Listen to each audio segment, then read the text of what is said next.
Hi, welcome to Creek Days 2021. I'm Margaret and I'm here with my site partner Liz.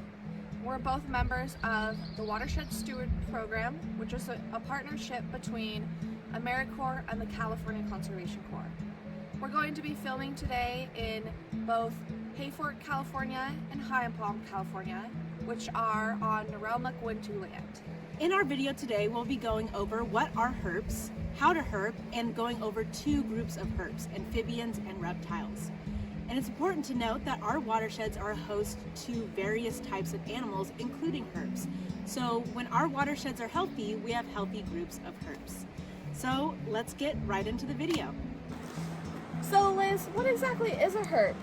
So herp is short for the word herpetofauna, and the Latin root herp means crawling, so it means crawling creature. And this includes amphibians and reptiles. Some examples of some amphibians could be salamanders, newts, toads, and frogs, whereas some examples for reptiles are lizards, snakes, and turtles. So now that you know what a herp is, now let's go into how do you herp. So herping is when we go into the wild and we look for these different organisms or crawling creatures. So the best way to prepare yourself to find these is to do some research before you go out into the field. One really amazing resource that you can use for this is the Stebbins Guide, which has all of the reptiles and amphibians of the Pacific Northwest. You can also utilize online resources such as iNaturalist or other websites.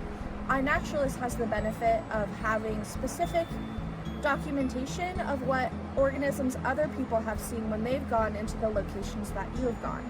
So the best way to prepare yourself in order to have a successful herping day is to figure out who exactly you're looking for and what type of habitat they would be in order to find them more successfully.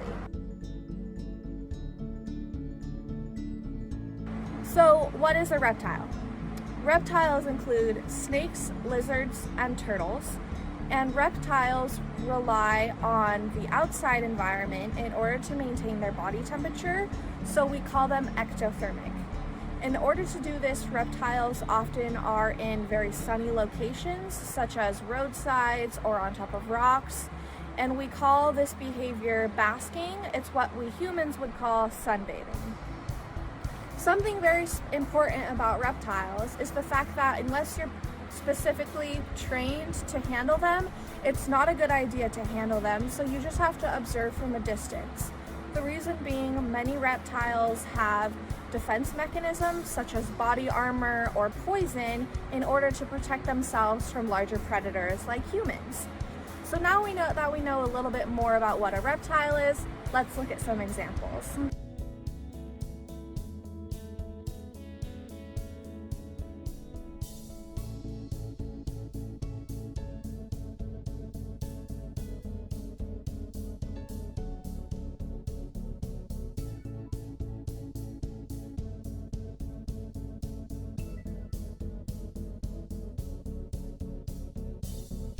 Okay, so now let's talk about some amphibians. Like I said before, some examples are salamanders, newts, toads, and frogs. And these groups are really special because one trait that kind of envelops them all is that they breathe through their skin. So their skin's really porous and really susceptible to things that are in the water. And because their skin is so fragile, they need areas where they can directly access water. So you'll be able to find amphibians in really moist climates or near rivers or lakes, so anywhere with fresh water. That's where they're going to be. And the most opportune time to find many species is in the springtime when they're getting ready to mate. That's when they're out, because they're usually underneath the ground, burrowed for the winter, and now that the rains have come and it's time for them to make their own offspring, they're now out into the world.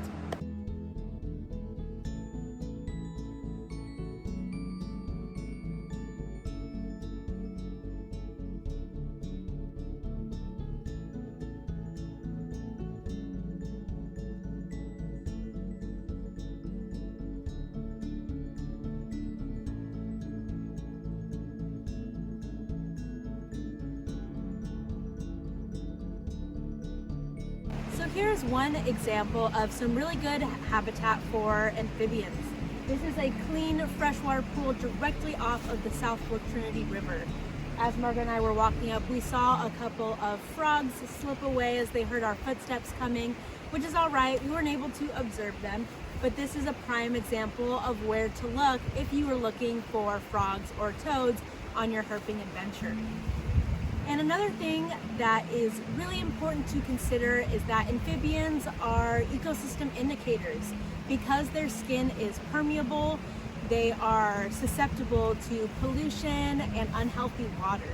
So if they have a lack of presence in an area, it shows that you may not have the healthiest water. So it makes them great ecosystem indicators to tell if our watershed is healthy or not. Thank you so much for joining us for Creek Days 2021. We hope you learned a lot. Liz and I had a lot of fun filming this for you guys, and we hope you have an amazing time out there and learning about reptiles and amphibians in your local watershed.